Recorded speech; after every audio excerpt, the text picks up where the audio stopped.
Welcome to Dweller of the Dark. We are a channel honoring the yellowed and blackened bones of many prominent authors.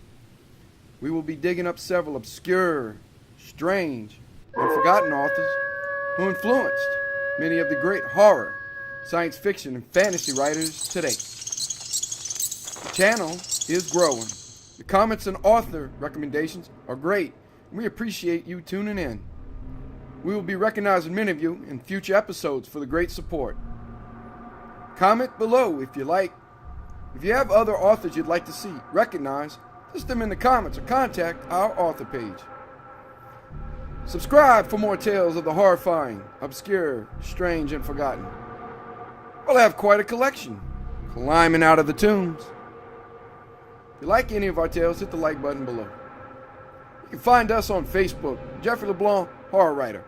Our official website, jeffreyleblanc.com. On Amazon and Twitter at Jeffrey J. LeBlanc.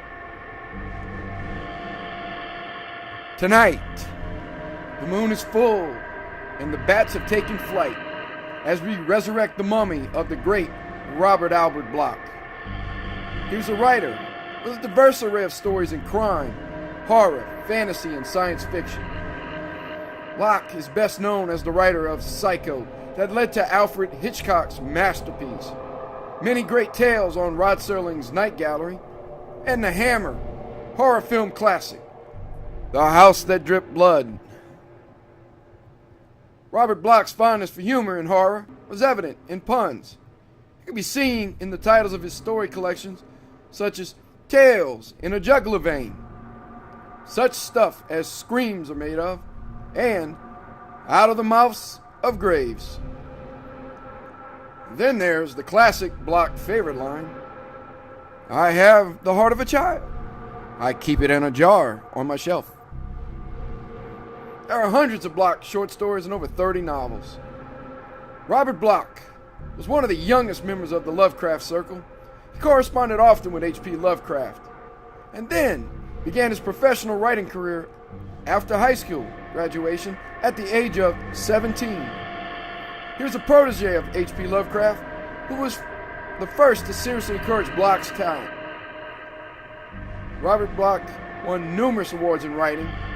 He won the Hugo Award for That Hellbound Train, the Bram Stoker Award, and the World Fantasy Award. Bloch served his term as president of the Mystery Writers of America in 1970.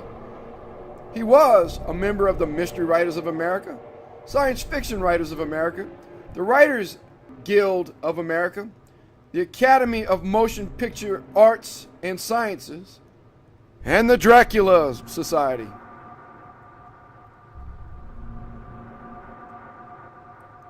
Faen of the Black Pharaoh is a short story written by Robert Bloch.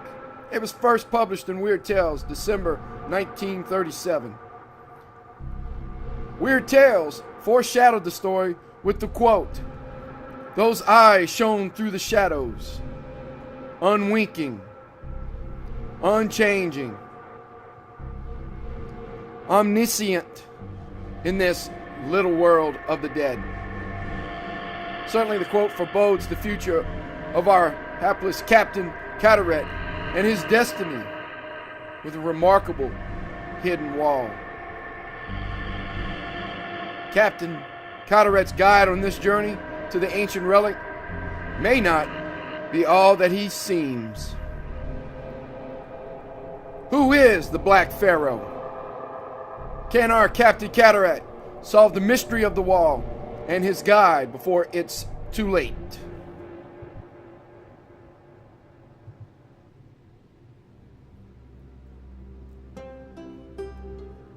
Faen of the Black Pharaoh by Robert Bloch. Terrible was the fame of Nephren-Ka, and more terrible still was the destiny that Captain Carteret read on the walls of the red-lit underground corridors.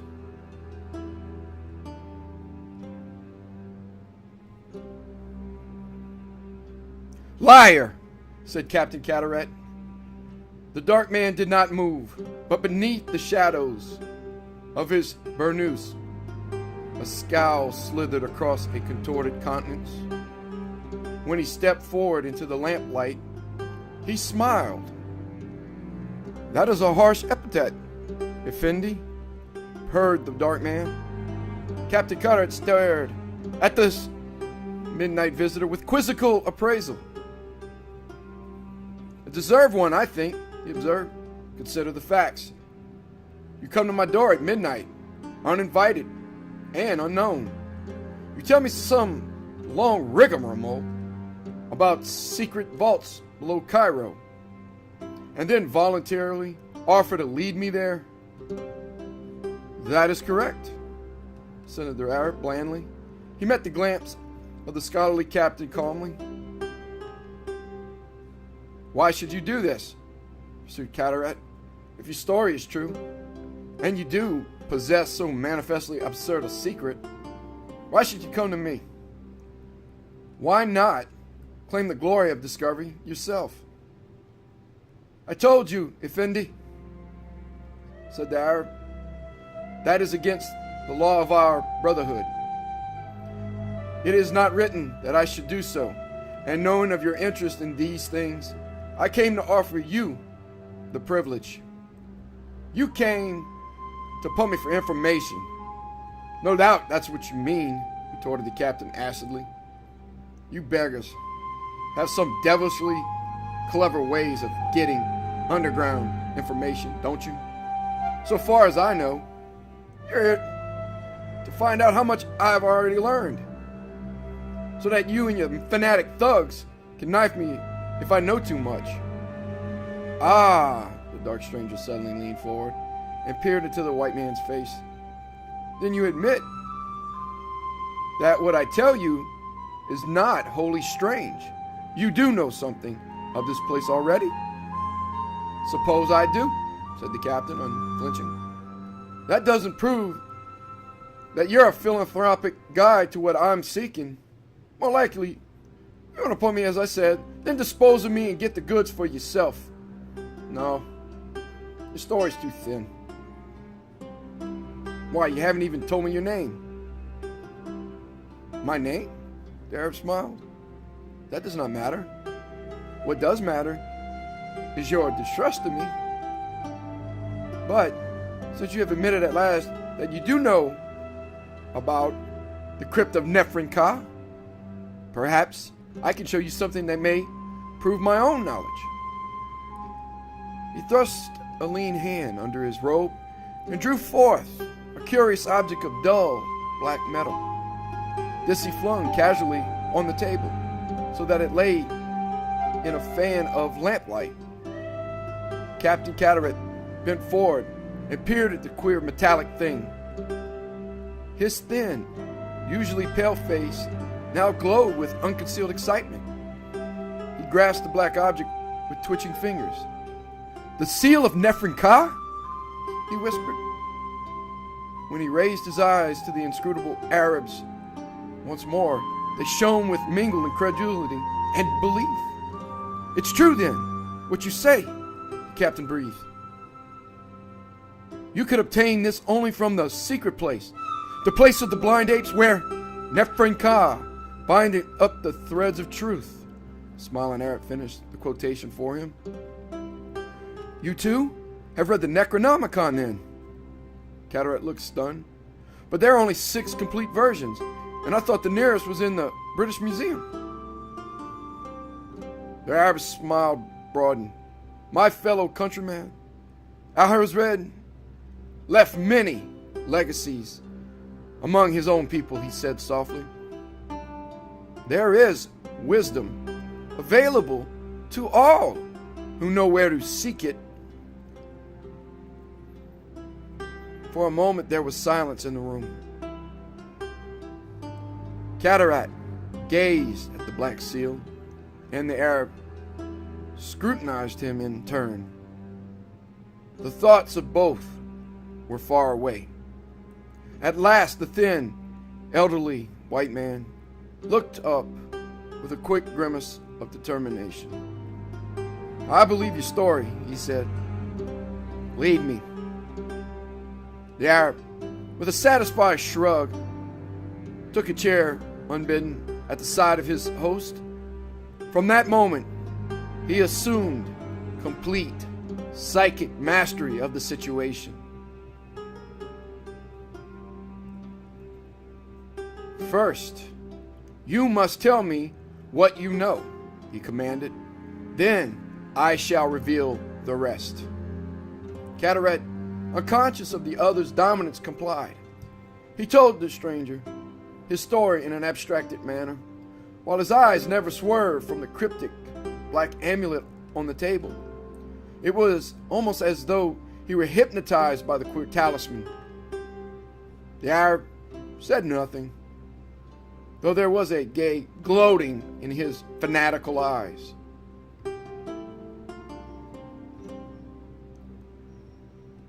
Carteret spoke of his youth, of his wartime service in Egypt, and subsequent station in Mesopotamia. It was here that the captain had first become interested in archaeology and the shadowy realms of the occult which surround it. From the vast desert of Arabia had come intriguing tales as old as time, furtive fables of mystic Aram, city of ancient dread, and the lost legends of vanished empires. He had spoken to the dreaming dervishes whose hashish visions revealed secrets of forgotten days, and had explored certain reputedly ghoul-ridden tombs and burrows in the ruins of an older Damascus than recorded history knows. In time, his retirement had brought him to Egypt. Here in Cairo, there was access to still more secret lore. Egypt, land of lurid curses and lost kings, has ever harbored mad myths in its age-old shadows. Carteret had learned of priests and pharaohs, of olden oracles, forgotten sphinxes, fabulous pyramids, titanic tombs. Civilization was but a cobweb surface upon the sleeping face of eternal mystery. Here, beneath the inscrutable shadows of the pyramids, the old gods still stalked in the old ways. The ghost of Set, Ra, Osiris, and Bubastis lurked in desert ways. Horus, Isis, and Sebek yet dwelt in the ruins of Thebes and Memphis, or bided in the crumbling tombs below the Valley of the Kings. Nowhere had the past survived as it did in ancient Egypt. With every mummy, the Egyptologist uncovered a curse. The solving of each ancient secret merely uncovered a deeper, more perplexing riddle. Who built the pylons of the temples? Why did the old kings rear the pyramids? How did they work such marvels? Were their curses potent still? Where vanished the priest of Egypt? These and 1,000 other unanswered questions intrigued the mind of Captain Carteret.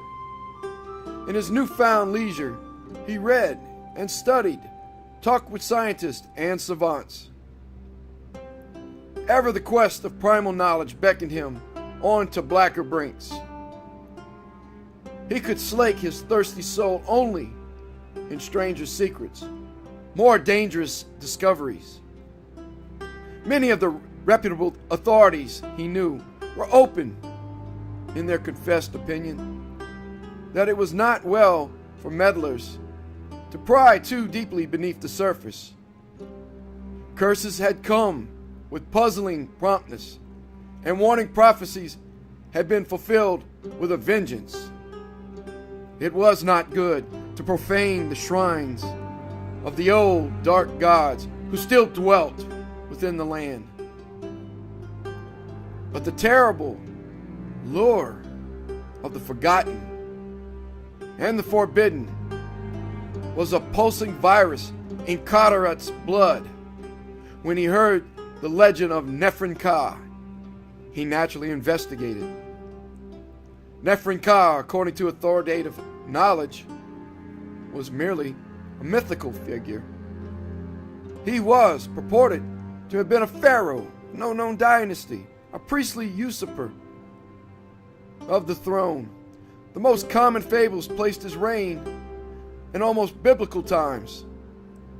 He was said to have been the last and greatest of that Egyptian cult of priests, sorcerers, who for a time transformed the recognized religion into a dark and terrible thing.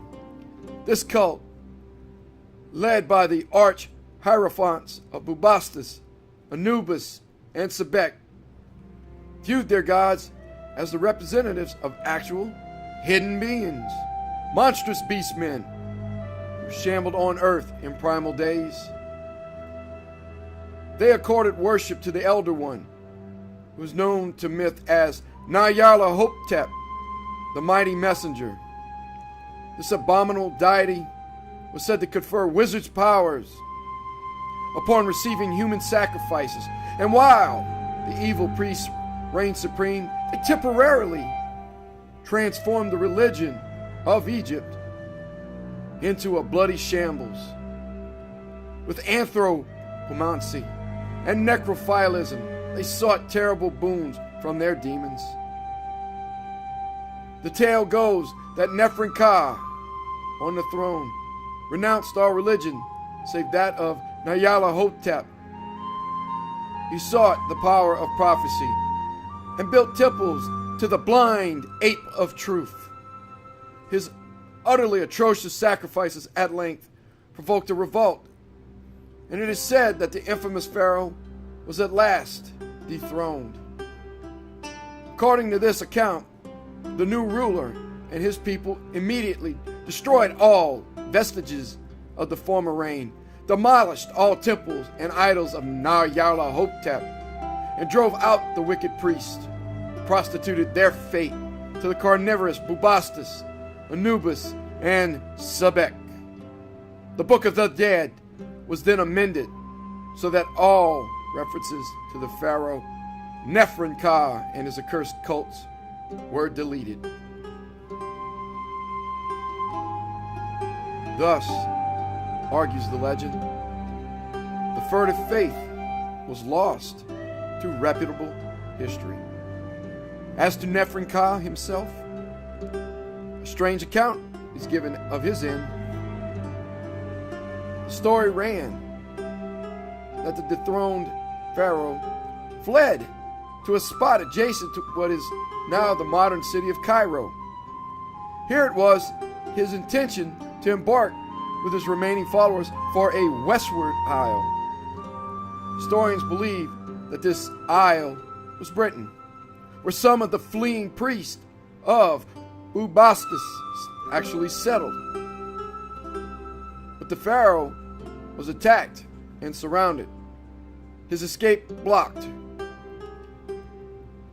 It was then that he had constructed a secret underground tomb in which he caused himself and his followers to be interred alive. With him in this vivisector, he took all his treasure and magical secrets, so that nothing would remain for his enemies to profit by. So cleverly did his remaining devotees contrive this secret crypt that the attackers were never able to discover the resting place of the Black Pharaoh. Thus the legend rests. According to common currency, the fable was handed down by the few remaining priests who actually stayed on the surface to seal the secret place. They and their descendants were believed to have perpetuated the story and the old faith of evil.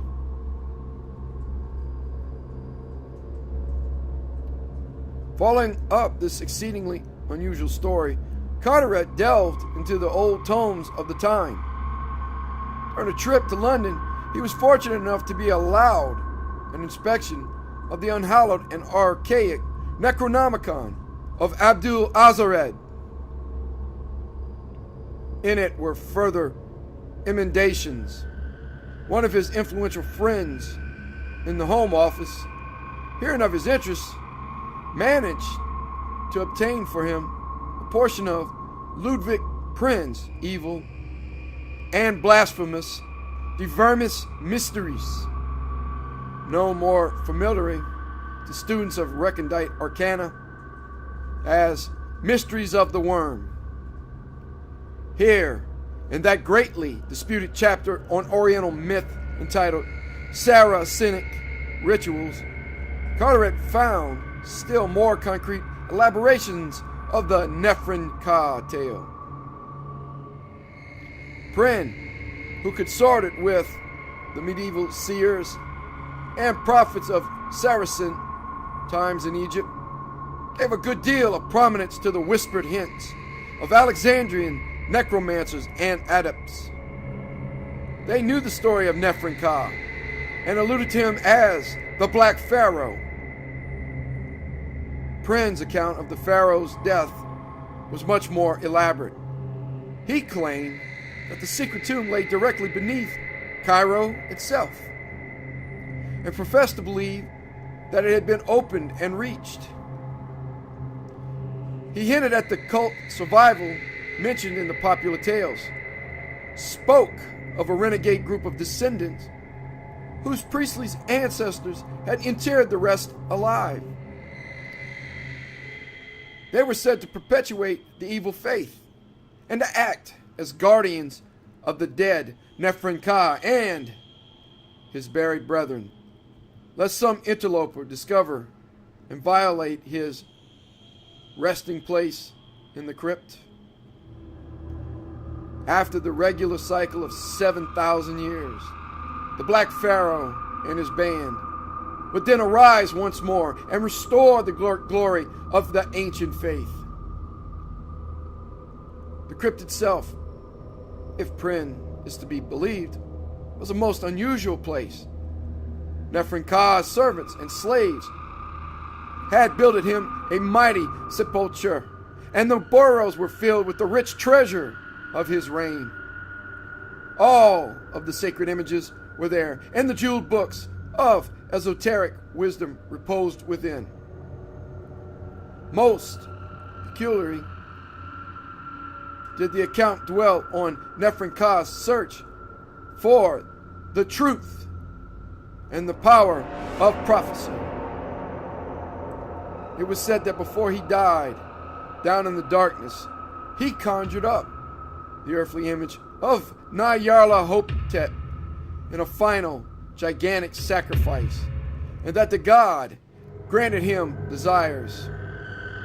Nephren-Ka had stood before the images of the blind ape of truth and received the gift of divination over the gory bodies of 100 willing victims. Then, in nightmare manner, Prin recounts that the entombed pharaoh wandered among his dead companions and inscribed on the twisted walls of his tomb the secrets of the future. In pictures and ideographs, he wrote the history of days to come, reveling in omniscient knowledge till the end. He scrawled the destinies of kings to come, painted the triumphs and the dooms of unborn empires. Then, as the blackness of death shrouded his sight, and palsy wrenched the brush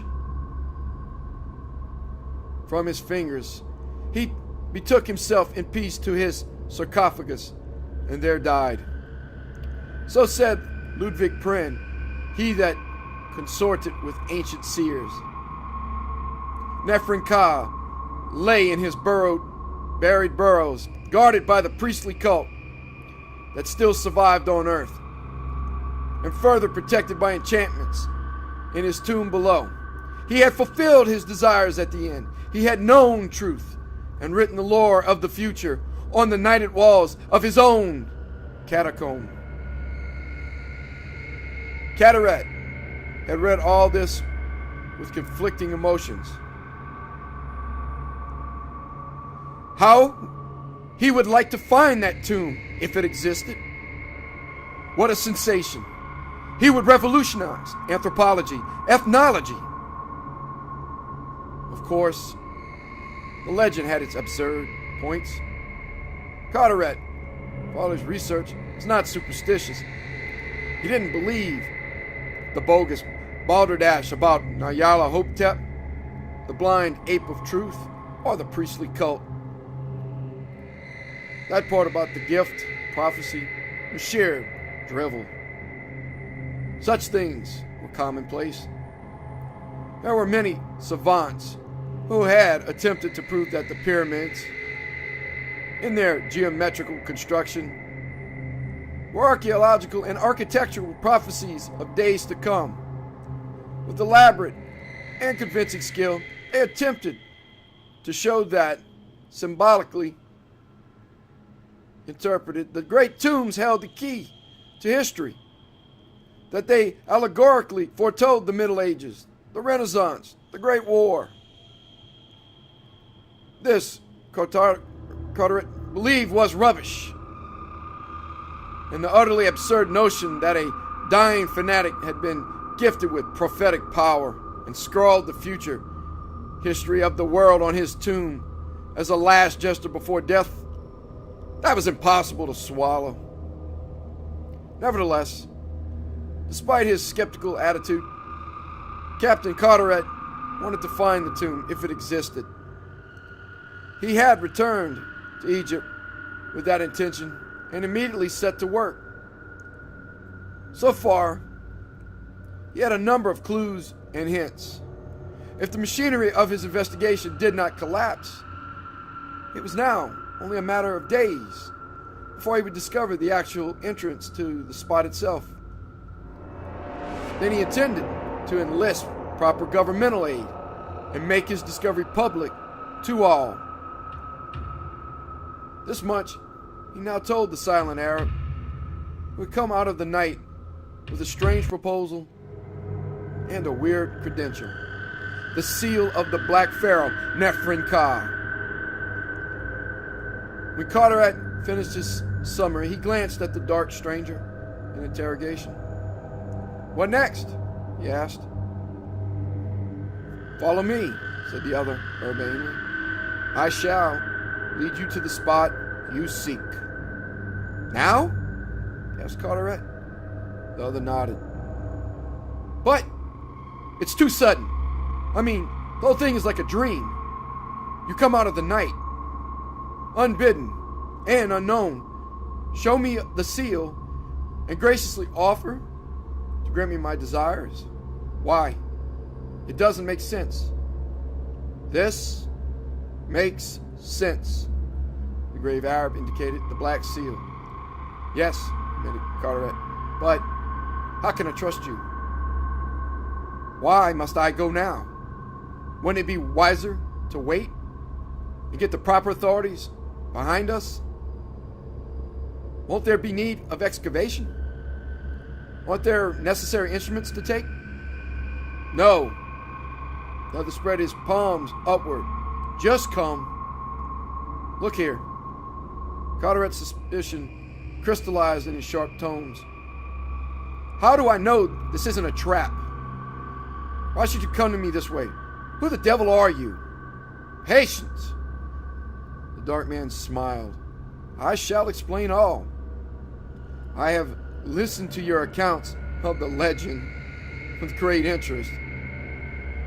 And while your facts are clear, your own view of them is mistaken. The legend, you have learned of it's true, all of it. Nephren-Ka did write the future on the walls of his tomb when he died.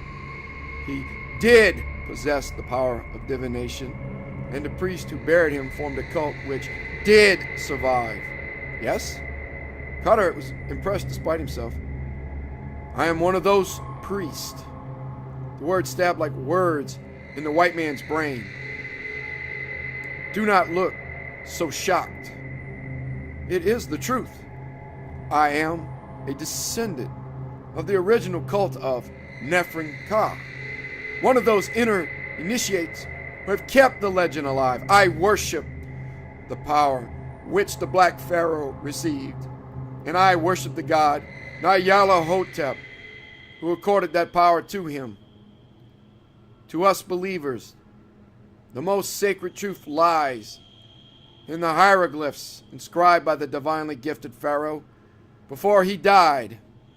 Throughout the ages, we, guardian priest, have watched history unfold, and always it has agreed with the ideographs on those tunneled walls. We believe. It is because of our belief that I have sought you out. For within the secret crypt of the Black Pharaoh, it is written upon the walls of the future that you shall descend there. Stunning silence. You mean to say, Carteret gasped, that those pictures show he's discovering the spot? They do, assented the dark man slowly. That is why I came to you unbidden. You shall come with me and fulfill the prophecy tonight as it is written. Suppose I don't come, flashed Captain Carteret suddenly. What about your prophecy then? Harry smiled. You'll come, he said. You know that. Carteret realized that it was so. Nothing could keep him away from this amazing discovery. Thought struck him. This wall really records the details of the future, he began. Perhaps you could tell me a little about my own coming history. Will this discovery make me famous? Will I return again to the spot? Is it written that I'm to bring the secret of Nephren-Ka to light? The dark man looked grave. That I do not know, he admitted. I neglected to tell you something about the walls of truth. My ancestor, he who first descended into the secret spot after it had been sealed, he who first looked upon the work of prophecy, did a needful thing. Deeming that such wisdom was not for lesser mortals, he piously covered the walls with concealing tapestry. Thus, none might look upon the future too far. As time passed, the tapestry was drawn back to keep pace with the actual events of history, and always they have coincided with the hieroglyphs. Through the ages, it has always been the duty of one priest to descend to the secret tomb each day and draw back the tapestry so as to reveal the events of the day that follows. Now, during my life, that is my mission. My fellows devote their time to the needful rites of worship in hidden places. I alone send the concealed passage daily and draw back the curtain on the walls of truth. When I die, another will take my place. Understand me, the writing does not minutely concern every single event, merely those which affect the history and destiny of Egypt itself. Today, my friend, it was revealed that you would or should descend and enter into the place of your desire. What the morrow holds in store for you, I cannot say, until the curtain is drawn once more. Carteret sighed. I suppose there's nothing else left but for me to go, then. His eagerness was ill-dissembled. The dark man observed this at once and smiled cynically while he strode to the door. "Follow me," he commanded. To Captain Carteret, that walk through the moonlit streets of Cairo was blurred in chaotic dream. His guide led him into labyrinths of looming shadows. They wandered through the twisted native quarters and passed through a maze of unfamiliar alleys and thoroughfares. Carteret strode mechanically at the dark stranger's heels, his thoughts avid for the great triumph to come. He hardly noticed their passage through a dingy courtyard when his companion drew up before an ancient well and pressed a niche revealing the passage beneath. He followed him as a matter of course. From somewhere, the Arab had produced a flashlight. Its faint beam almost rebounded from the murk of the inky tunnel. Together, they descended 1,000 stairs into the ageless and eternal darkness that broods beneath. Like a blind man, Carteret stumbled down into the depths of 3,000 vanished years. The temple was entered, the subterranean temple tomb of Nephren-Ka. Through silver gates the priest passed, his dazed companion following behind.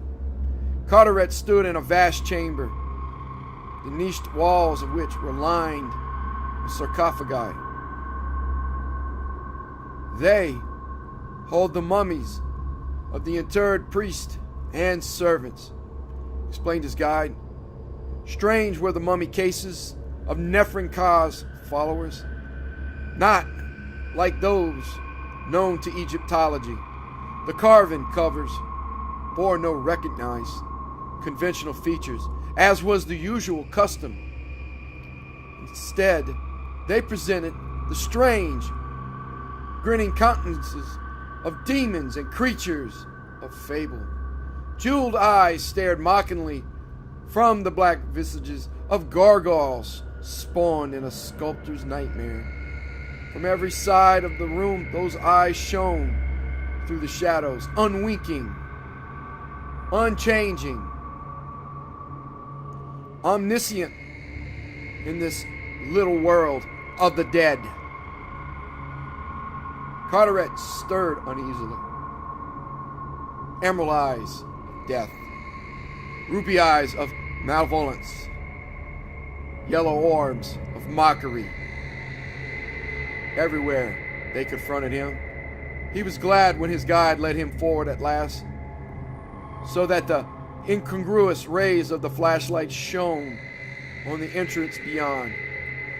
A moment later, his relief was dissipated by the sight of a new horror confronting him at the inner doorway.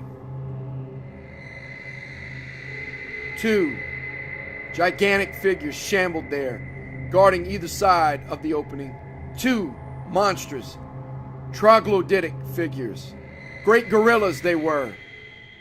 Enormous apes, carved in simian semblance from black stone.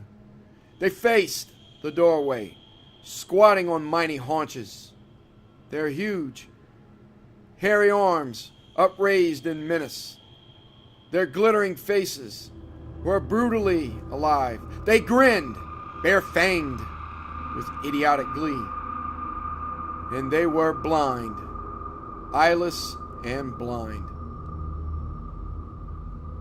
There was a terrible allegory in these figures, which Carteret knew only too well.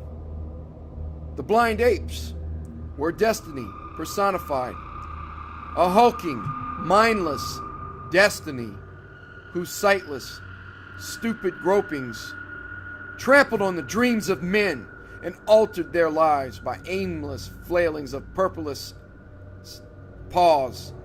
Thus did they control reality.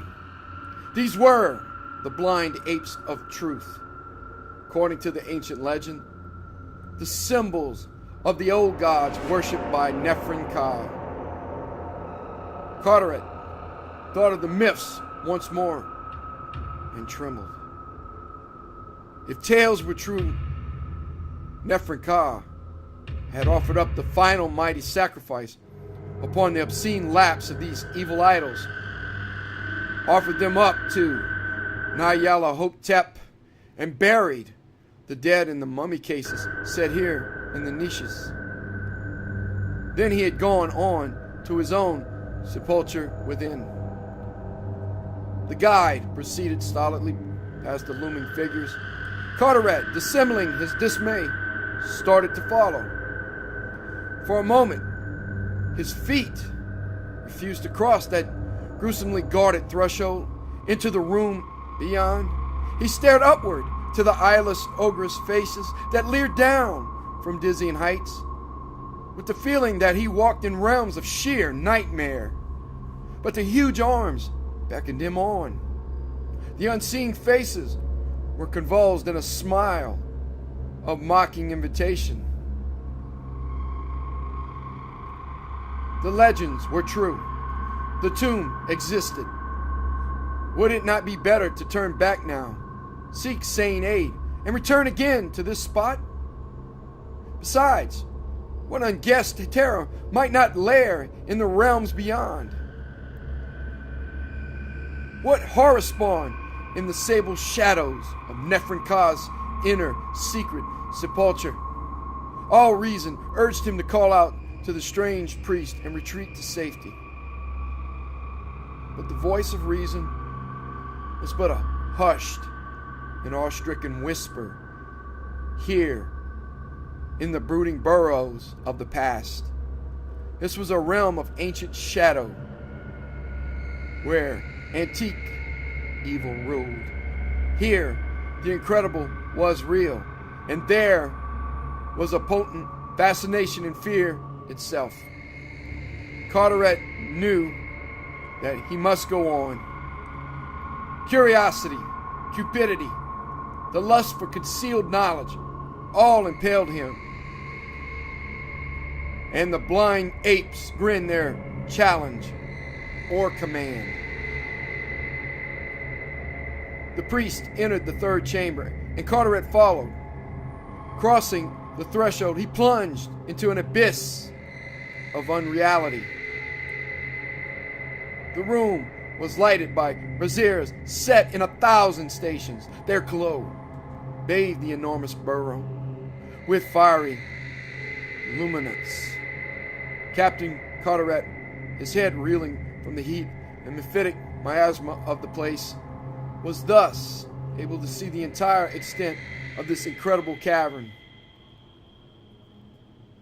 Seemingly endless, a vast corridor stretched on a downward slant into the earth beyond. A vast corridor, utterly barren, save for the winking red braziers along the walls. Their flame reflections cast grotesque shadows that glimmered with unnatural life. Carteret felt as though he were gazing on the entrance to Carteret, the mythical underworld of Egyptian lore. "Here we are," said his guide softly. The unexpected sound of a human voice was startling. For some reason, it frightened Carteret more than he cared to admit. He had fallen into a vague acceptance of these scenes as being part of a fantastic dream. Now, the concrete clarity of a spoken word only confirmed an eerie reality.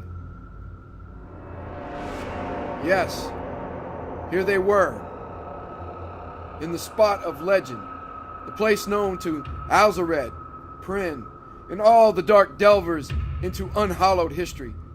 The tale of Nephren-Ka was true, and if so, What about the rest of this strange priest statement? What about the walls of truth on which the Black Pharaoh had recorded the future, had foretold Carteret's own advent on the secret spot? As if, in answer to these inner whispers, the guide smiled. Captain. Come, Captain Carteret. Do you not wish to examine the walls more closely? The captain did not wish to examine the walls. Desperately, he did not. For they, if in existence, would confirm the ghastly horror that gave them being. If they existed, it meant that the whole evil legend was real. That Nephren-Ka, Black Pharaoh of Egypt, had indeed sacrificed to the dread dark gods, and that they had answered his prayer. Captain Carteret did not greatly wish to believe in such utterly blasphemous abominations as Nyarlathotep. He sparred for time. Where is the tomb of Nephren-Ka himself, he asked. Where are the treasure and the ancient books? The guide extended a lean forefinger. At the end of this hall, he exclaimed. Peering down the infinity of lighted walls, Carteret indeed fancied that his eyes could detect a dark blur of objects in the dim distance. Let us go there, he said. The guide shrugged. He turned and his feet moved over the velvet dust. Carteret followed, as if drugged. The walls, he thought. I must not look at the walls of truth. The Black Pharaoh sold his soul to Nyarlathotep and received the gift of prophecy. Before he died, where he wrote the future of Egypt on the walls. I must not look, lest I believe. I must not know. Red lights glittered on either side. Step after step, light after light. Glare, gloom, glare, gloom, glare. The lights beckoned, enticed, attracted. Look at us, they commanded. See, dare to see all. Carteret followed his silent conductor. Look, flashed the lights. Carteret's eyes grew glassy. His head throbbed. The gleaming of the lights was mesmeric. They hypnotized with their allure. Look! Would this great hall never end? No. There were thousands of feet to go. Look! Challenged the leaping lights. Red serpent eyes in the underground dark. Eyes of tempters. Bringers of black knowledge. Look! Wisdom! No! Winked the lights.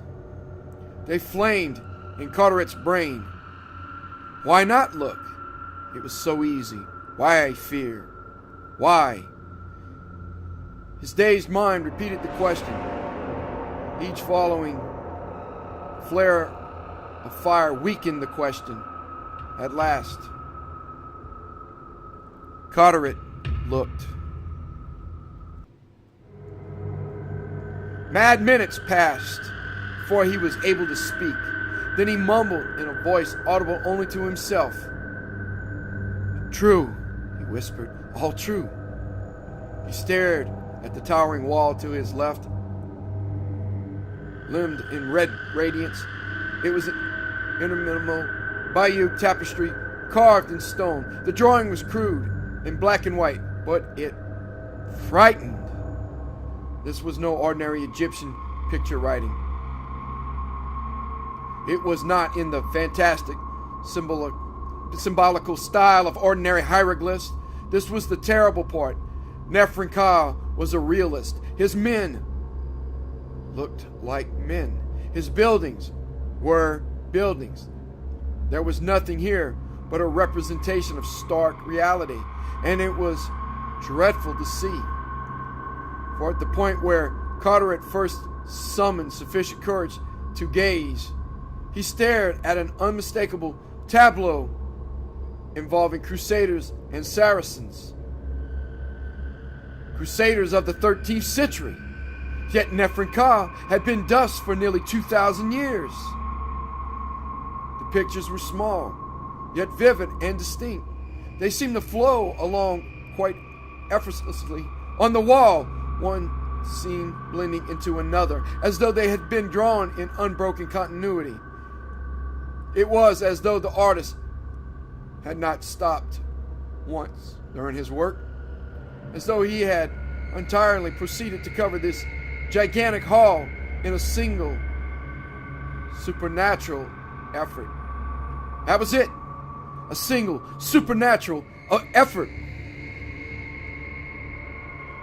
Carteret could not doubt. Rationalize all he would, it was impossible to believe that these drawings were trumped up by any group of artists. It was one man's work. And the unerring, horrid consistency of it, the calculated picturization of the most vital and important phases of Egyptian history, could have been set down in such accurate order only by a historical authority or a prophet. Nephren-Ka had been given the gift of prophecy, and so,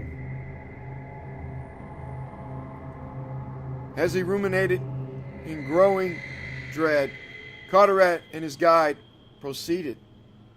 Now that he had looked, a Medusan fascination held the man's eyes to the wall.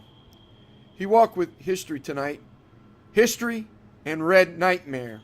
Flaming figures leered from every side. He saw the rise of the Mameluke Empire, looked on the despots and the tyrants of the East. Not all of what he saw was familiar to Carteret, for history has its forgotten pages. Besides, the scenes changed and varied at almost every step, and it was quite confusing. There was one picture interspersed with an Alexandrian court motif, which depicted a catacomb, evidently in some vaults beneath the city. Here were gathered a number of men in robes which bore a curious similarity to those of Carteret's present guide. They were conversing with a tall, white-bearded man whose crudely drawn figure seemed to exude an uncanny aura of black and baleful power. "Ludwig Pren," said the guide, softly noting Carteret's stare. "He mingled with our priest, you know."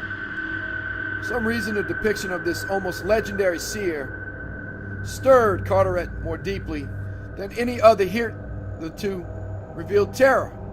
The casual inclusion of the infamous sorcerer in the procession of actual history hinted at dire things.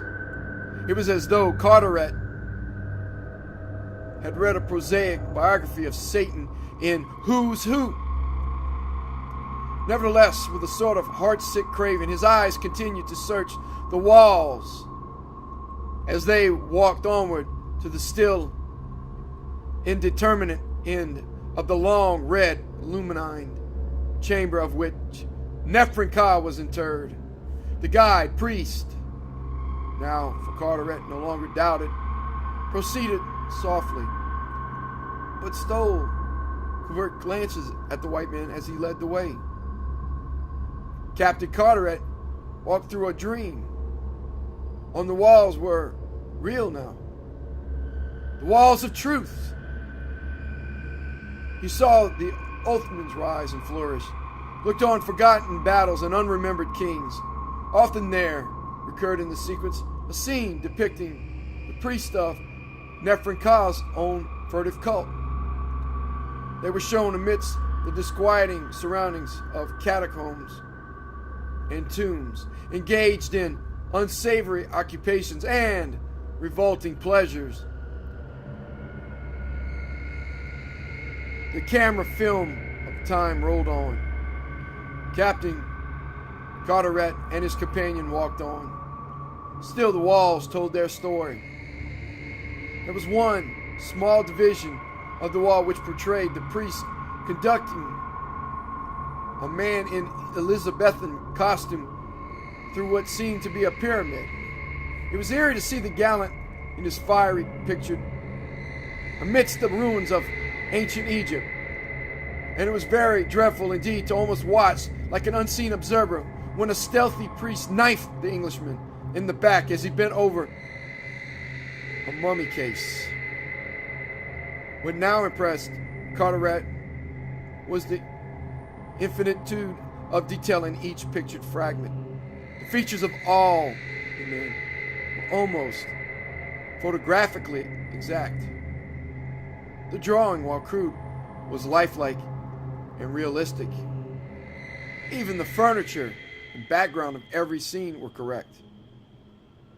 There was no doubting the authenticity of it all, and no doubting of the veracity thereby implied. But what was worse, there was no doubting that this work could not have been done by any normal artist, however learned, unless he had seen it all.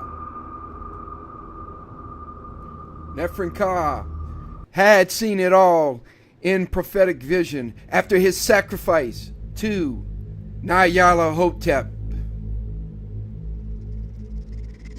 Carteret was looking at truths inspired by a demon. On and on to the flaming Faen of worship and death at the end of the hall. History progressed as he walked. Now he was looking at a period of Egyptian lore that was almost contemporary. The figure of Napoleon appeared. The Battle of Albuquerque, the massacre of the pyramids, the downfall of the Mameluke horsemen, the entrance to Cairo. Once again, a catacomb with priests and three figures, white men in French military regalia of the period. The priests were leading them into a red room. The Frenchmen were surprised, overcome, slaughtered. It was vaguely familiar.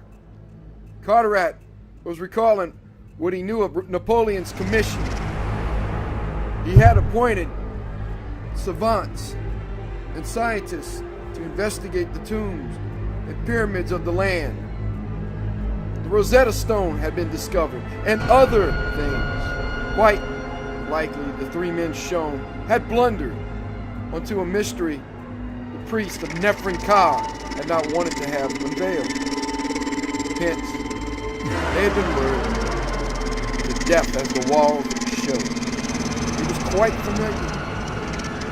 But there was another familiarity which Carteret could not place. They moved on. And the years rushed by in panorama. The Turks, the English, Gordon, the plundering of the pyramids, the World War. And ever so often, a picture of the priest of Nephren-Ka and a strange white man in some catacomb or vault. Always, the white man died. It was all familiar. Carteret looked up and saw that he and the priest were very near to the blackness at the end of the great fiery hall. Only 100 steps or so, in fact. The priest, face hidden in his burnous, was beckoning him on. Carteret looked at the wall. The pictures were almost ended. But no. Just ahead was a great curtain of crimson velvet on a ceiling rack which ran off into the blackness and reappeared from shadows on the opposite side of the room to cover that wall. The future, explained his guide, And Captain Carteret remembered that the priest had told how each day he drew back the curtain a bit, so that the future had always revealed just one day ahead.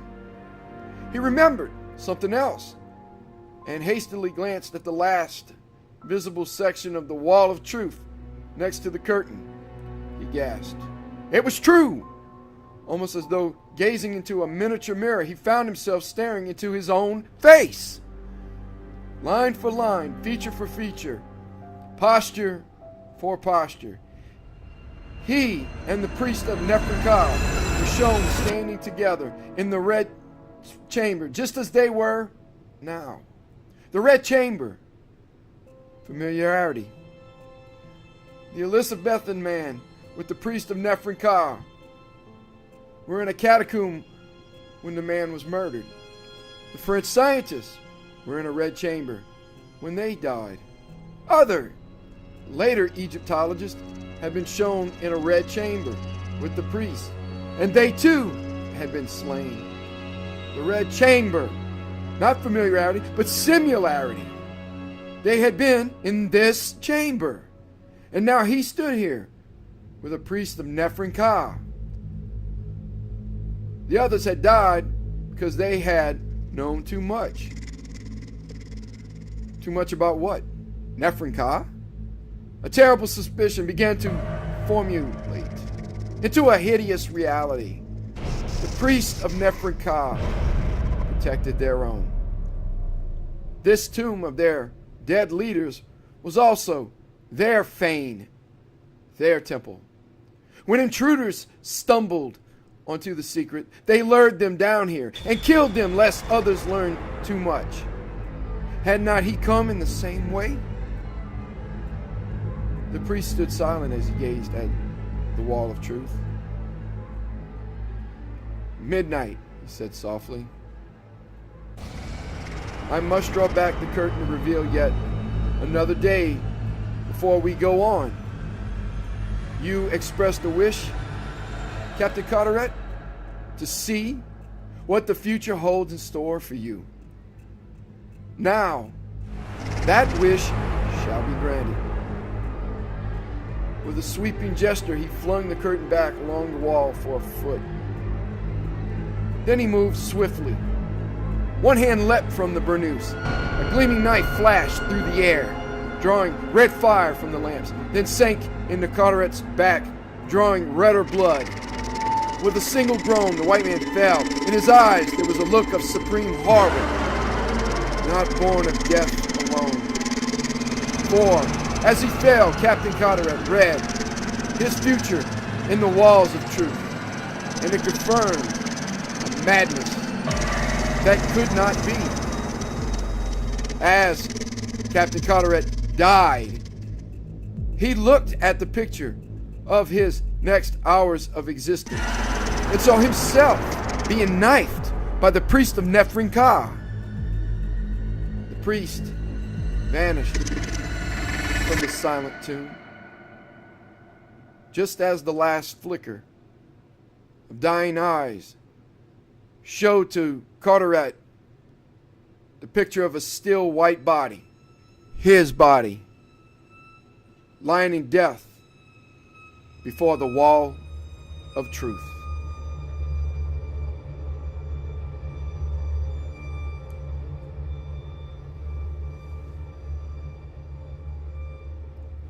Thank you for listening. Have a good night.